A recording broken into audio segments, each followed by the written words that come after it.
Mute my phone. Hello, everyone. Welcome again to the National Restaurant Consultants NRC Helpful Moment, our 118th edition.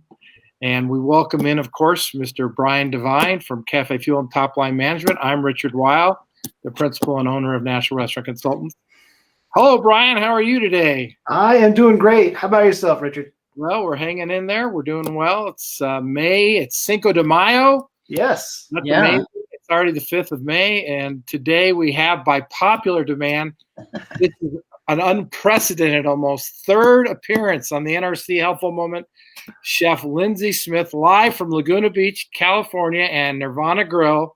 Lindsay, how are you this afternoon?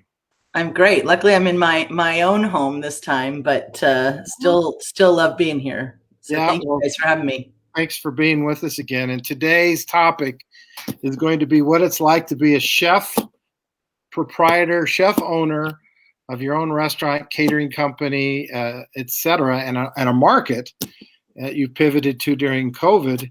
And you're a single mom. And how do you handle all that, Lindsay? I mean, that's a big chore. Plus, you just adopted 3 abandoned kittens on top of anything else you don't have to do. So we may have a little cat sighting here during this call, but that's okay. We like kitties. That's all right.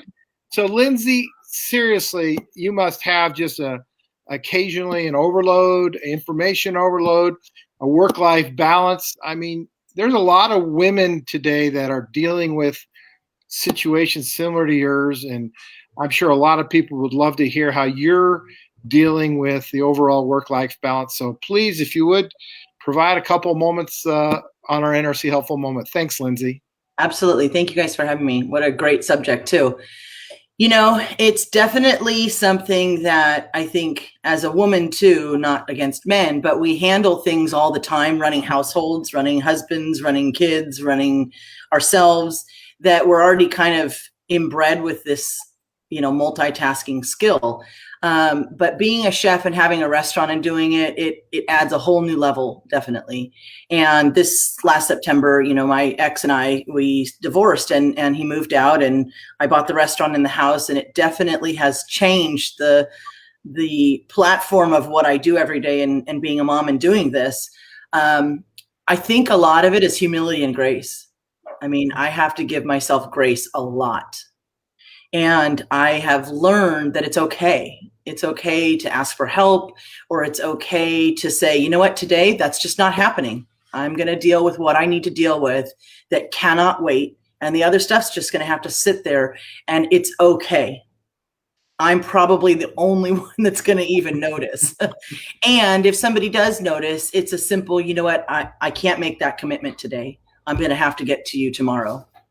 And, realizing that we only all so much have a capacity that we can handle, and we're not going to push ourselves to that point of breaking just to get, something done on our list. And I think that's been a big triumph for me because I'm very controlling. I like things a certain way. I love what I do, but I realize that my time with my boys too is going to slip away, and I can't get that back. And I can always make the restaurant work if it has a little downfall. It's not going to break me. It's just a moment. So I think that's been a big thing for me, and just my own mental health and starting every day fresh, that it's okay that we make mistakes. We all do. It's okay if we don't get things done. But today I'm going to do everything I can to do it the best that I can. I like one other thing about you, Lindsay, and that is you figured out that you have to take care of you. That if you are exhausted and you are on the brink, that you have to step back and take care of Chef Lindsay, because if Chef Lindsay isn't okay, then the whole thing will go down. Yeah. And I want you to maybe, hit that one more time, because there are a lot of people out there that are just on the brink of just complete collapse with COVID, the depression of COVID, their business. Staffing has just become a nightmare. Oh, this last Saturday, we're already short a salad and dessert cook. And I expo and am doing that now. And I now have a new cook that I've just gotten, starts today. I had a dishwasher that was out. We had hired somebody that he was there on Saturday, not very quick, but I had somebody, right? I wasn't at the pit too. And at about 3:30, I get a call from my server. My car is broken down on the side of the road. I'm not going to be able to make it in tonight. There's just no way. And I'm like, okay, great. This is good. Hey, no problem. We're already only an expo covering me, which is my back server, and one other back server. So we close upstairs. We do the outside patio downstairs and the inside. I have an extra hostess training. I do have a bartender. So I'm like, okay, I'm going to go on the floor and serve tonight. And I'm going to have the kitchen make it work. And I'll do the back of the room so I can help them. And I made a few calls. Nobody was available, so short notice. And my dishwasher calls me about an hour later and says, I have somebody that can help in the kitchen today. Do you want me to bring him? And I'm like, yes. Yep, absolutely. So then when he shows up, turns out it's his son who looks about 10 years old. He's like 16, but I was like, oh my God, am I going to get arrested for this or something? And I'm like, yep, throw him on in there. And, he was like a deer in headlights half the night. But, we had somebody there and it just kind of worked out. And I think I go a lot of times off faith, like, you know what, if I overreact now, something bad's going to happen. If I just adapt to what's going on, I adjust my thinking and I just roll with it. And I know that it's going to be okay. We're going to be okay tonight. It's going to be hard, but we're going to be okay. And we were. And my tables were very understanding. I had about 10 tables that I was serving, which was way too many for even a server. My other server had like 14 or 15 tables that he was serving. And, we just had to make it work. And it was like, other than one man that came in that was belligerent, that sat down and started swearing profanities at everybody. And I had to go sit down. He's a regular. Go sit down next to him, put my arm around and say, you cannot act like this. We're behind. I'm sorry you haven't been served yet, but you can't behave like this. And he started swearing and saying he was going to ruin me on Yelp and all these other things as I escorted him out the door, and said, you just, take a break and come back. And that was the only hiccup we had, amazingly, throughout the night. And actually, we had people going, oh, no, this is wonderful. This is great. While the kitchen's like, this is one of the hardest nights we've ever gone through. And we did like 110 covers, So things happen, but sometimes they happen and they make us realize how strong we are. And we just have to laugh at it. We just have to have a little bit of humor that things happen for a reason. And teach us, and they let us grow, and they don't break us. They show us how resilient we are, just kind of like with COVID. I mean, we all have come through such an unprecedented time. And yes, there have been restaurants that have failed. Some of them were struggling beforehand. Some of them weren't. Some of them were this conglomerates that didn't have a handle on their operations because they weren't as present in their business. And then they didn't realize what needed to be adapted to because they didn't know the area of what they were dealing with. I think it's just time to be present and just be aware of what's going on around us. I think those are great, great pieces. And more than anything else, I want to invite anyone and everyone in South Orange County, take a note, go to Nirvana Grill. It's on Broadway right there, just off of about Forest and Broadway almost, right? No, we're on Beach. And so we're literally up. You actually called it, Richard.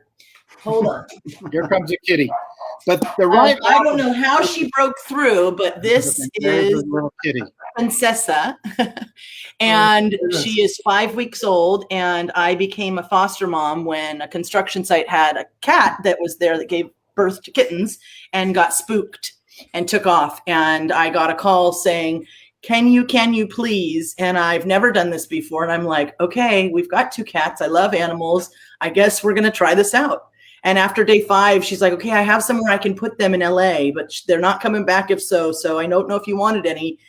And we had fallen in love by then. And so it was like, sorry, we're done. So this is the one we're keeping. And a girlfriend of mine and her son have been so amazing. They've been taking them at night. And so I have Wednesday through Saturdays covered to where I don't have to worry about them. And now they're going to do sleepovers over there so that I really don't have to do the wake up dealing with them. But anyway, back to business. We're right between Main Beach and the festival grounds, which this year the festivals have announced that they are opening July 5th, and the pageant and the Masters as well.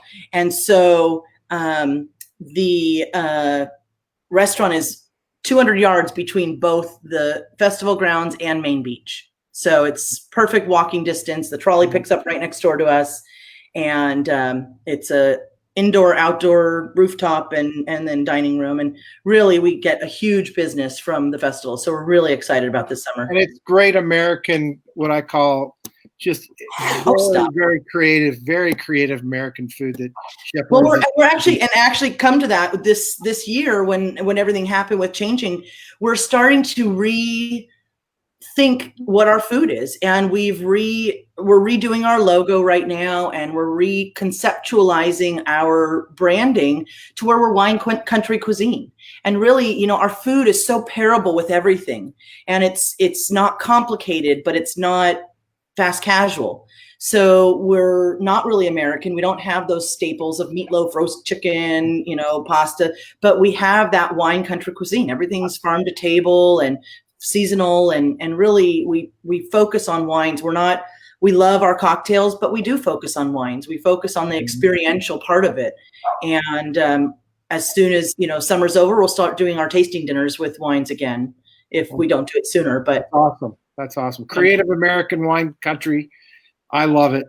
Yeah. Brian, we're going to pivot real quick over to you.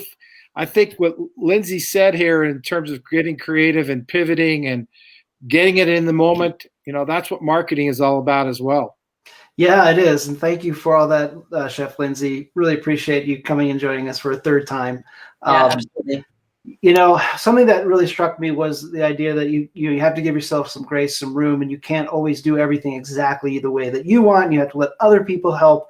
And that actually brought me to something that's been happening in the last couple of weeks.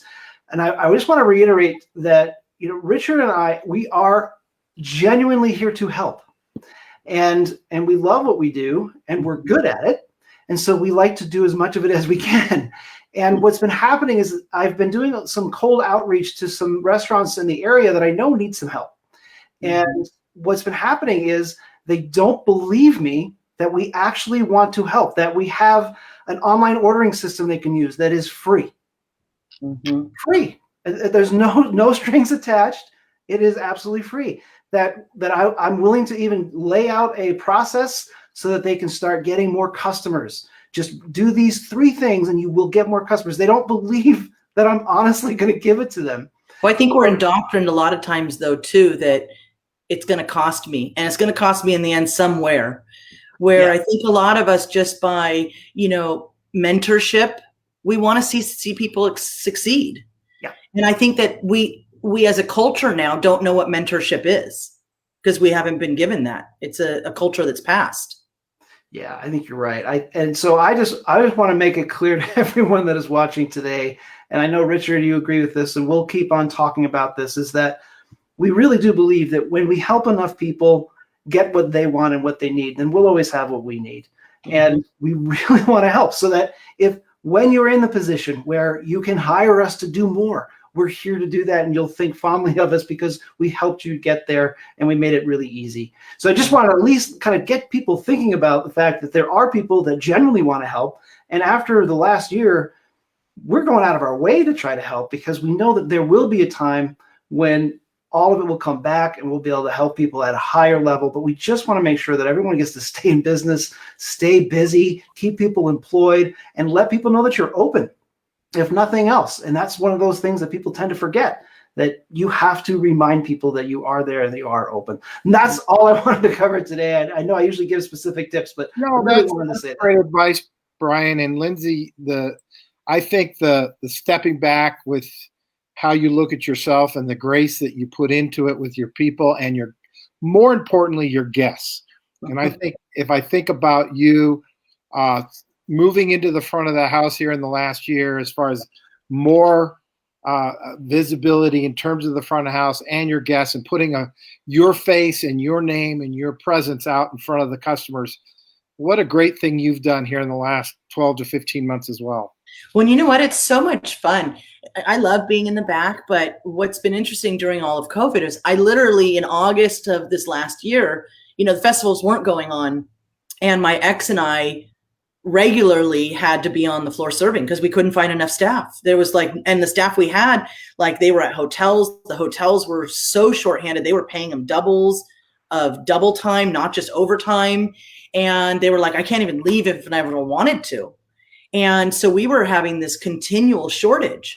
And I learned how much I loved being there because I could actually walk somebody through their meal from start to finish. And my tips were better than everybody else's too. And so were my sales. So that was a good bonus.